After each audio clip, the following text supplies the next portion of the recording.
Mental health, an ever-growing epidemic. I'm Ambro, and remember, if you like this video and you want to support the channel, hit that like and subscribe button. For now, let's talk mental health and content creation.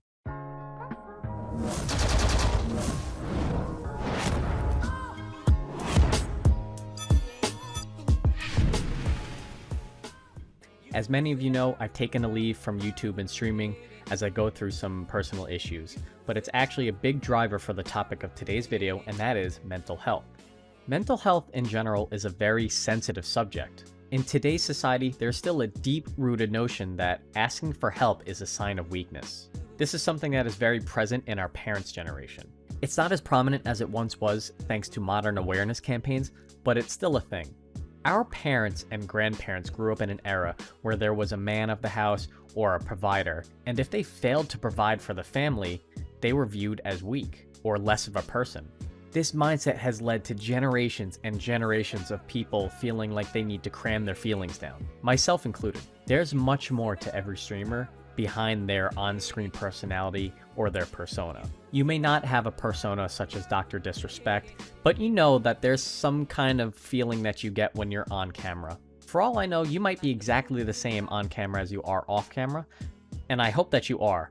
But you know what I'm talking about. I'll use myself as an example. As someone who has struggled with mental health my entire life and is currently going through one of the hardest times of my own life, I can understand the struggles of what it feels like that I need to be the one to get through these things with no one's help. I feel like I'm the only one who can help me.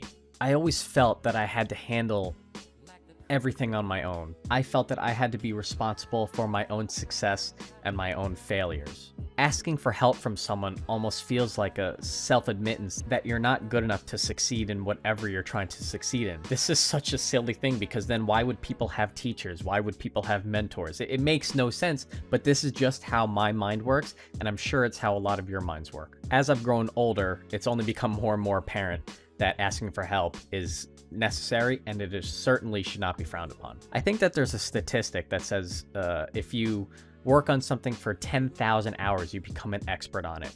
If you play an instrument for 10,000 hours, you become an expert playing that instrument. If you play a sport for 10,000 hours, you become an expert in that sport. Again, with proper training and other aspects involved, but you understand the concept of this metric. The problem with that is that when it comes to content creation and streaming, there is no one right way to succeed. There's so much variety and randomness that comes with it.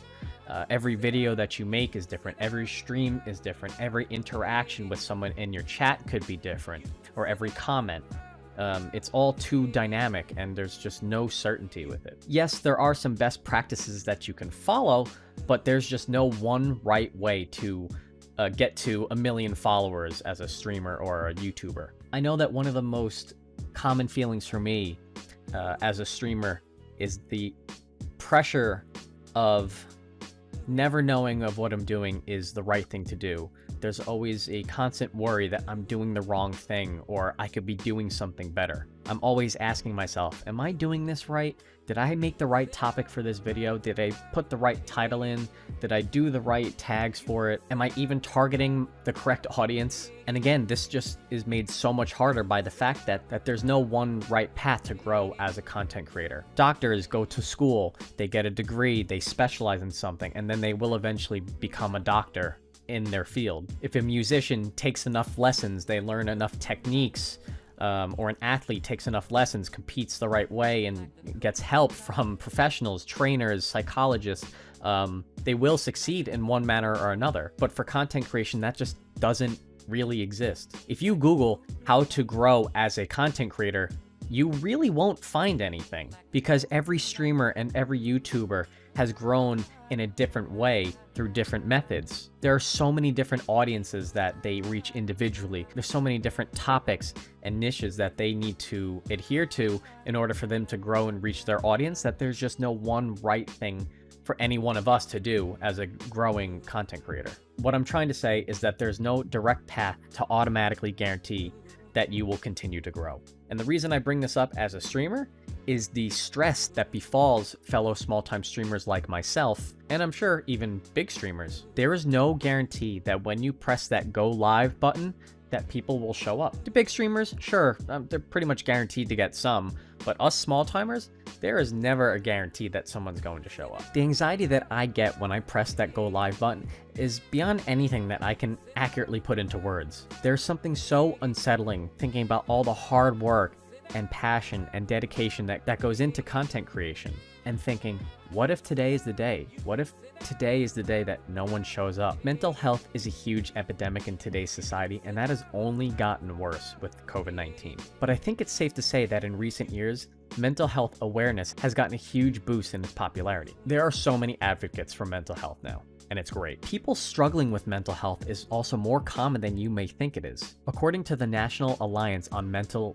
Illness, studies show that 1 in 5 United States adults experience mental illness each year. 1 in 25 United States adults experience serious mental illness each year. 1 in 6 United States youth-aged people experience some form of mental illness each year. 50% of all lifetime mental illness begins at the age of 14, and 75% by the age of 24. Those are some staggeringly high numbers. The fact that 75% of people experience mental illness by the age of 24, most likely when you're starting your career, is alarming to say the least. It's great that awareness has become more popular, but it's taken a very, very long time for it to get there. It's just so deep-rooted that it goes back to way before many of us were born. I know what it's like to take that responsibility of everything that happens around us to try and make it seem like it's our own fault. Yes, times have changed about opening up about mental health, and it's becoming more of the norm, but the mindset has lingered in society for such a long time.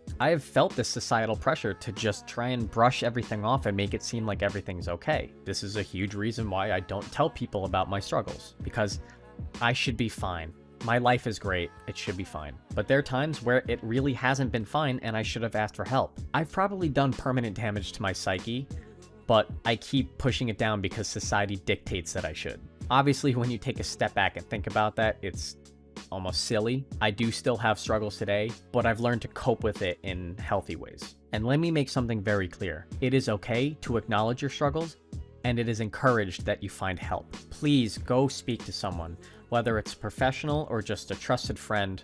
I think it's really, really important that you air out what you're feeling. Get the thoughts out of your head and into words. Sometimes saying these things out loud or writing them down and seeing them in front of you can help you acknowledge it and take that next step towards bettering yourself. Remember that there are a lot of good people who will help you, and you don't have to worry about being judged by them. In fact, no person should judge you because of your unique situation. No matter what you're going through, there's always people who can help you. You have so much to gain by speaking to the right people. I'm actually going to list some websites down below that can either put you into contact with the right people or just so you can learn more about this topic. There's a big reason why I stress the importance of community often, and that is because having other people to go through these ups and downs, especially when it comes to content creation, is really, really helpful. Networking and growth opportunities aside, growing with your fellow streamers or content creators is a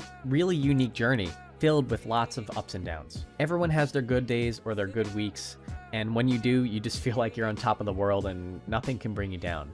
But then you have your bad days and your bad weeks, and sometimes all of your negative feelings can just come down on you in an instant and feel like you've ruined all the momentum that you've built up. But when you have that community or you have like-minded people that you can talk to, it makes the journey that much more enjoyable and rewarding. It also makes it so that those lows don't feel so low and those highs feel really, really high. It's also really important to acknowledge the state of your mental health, because if you are not 100%, we can see it in your face, we can feel it in your voice. Your community will know how you're feeling just based on how you're acting. Your body language is more expressive than you think it is, and we can tell right away. So I think it's always super important to know that you're at 100% whenever you put yourself in front of the camera or put your voice behind a new video or whatever it is that you're working on. If there's anything that I want you to take away from this video, it is one, to be more aware of mental health in general for yourself as well as others. You never know what someone's going through.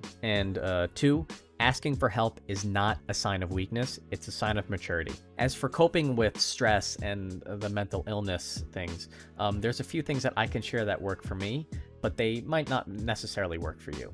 Number one is simply to talk to someone you trust. I always find that it just calms me to be able to open up very easily and talk to someone that I trust and air out my feelings. Again, I'm not even always looking for a response or a resolution to this conversation or my problems. It's really nice to just air these things out. My wife always knows the right things to say to get me back on track and to make me feel confident again about whatever I'm doing. Not all of you might have a partner or someone that you trust who you can talk to, and to you I extend an open hand. Please reach out to me on Twitter, which I'll link down below. Just shoot me a DM. I'm happy to have a conversation. I'm not a mental health professional by any means, but I am an open ear. And just with my experience, I wish I had had that many times. My second tip is to just write down your plan of action. Whether it's long-term goals for content creation or your career, for sports or whatever, I find that writing down my plan of action is just a fantastic way to kind of cope with the overwhelming stress that can come with it. You might have 100 great ideas in your head, but to see them all written out makes it real. And crossing those things off one by one is super satisfying. It could be a daily to-do list just to take out the garbage or do your laundry, but I find that writing things down really helps me. My third tip is exercise. Now, I know this might not be everyone's favorite thing to do. Again, for me, it works. For you, it might not. For you, it might be knitting. It might be listening to music. It might be arts and crafts. For me, exercise is just a great way for me to get all my stress out first thing in the morning. It makes me feel like I've accomplished something already. If there are any new or small-time streamers looking to lift up their fellow small-time streamers, I do have a community. I do have a community filled with like-minded people who are about lifting people up. I encourage you greatly to find a community. It doesn't have to be the gaming lounge, as I call it. It can be anyone. There are so many wonderful people out there who are going through the same things that you do and have these Discord communities that you can join. It could be Facebook, wherever. I really encourage you to find one. As mentioned before, I'm going to leave links to some mental health sites down below so that you can learn more about the topic. I think it's really important. Anyway, that does it for this video. Thank you for sticking around for so long. If you liked the video, please give it a thumbs up. And if you'd like to see more content like this, please subscribe. As mentioned before, I am a variety streamer on Twitch, and I am making my full return on Thursday, January 14th. Feel free to check out the channel. I'll leave a link to it down below. I love meeting new people. All right, I'll catch you next time.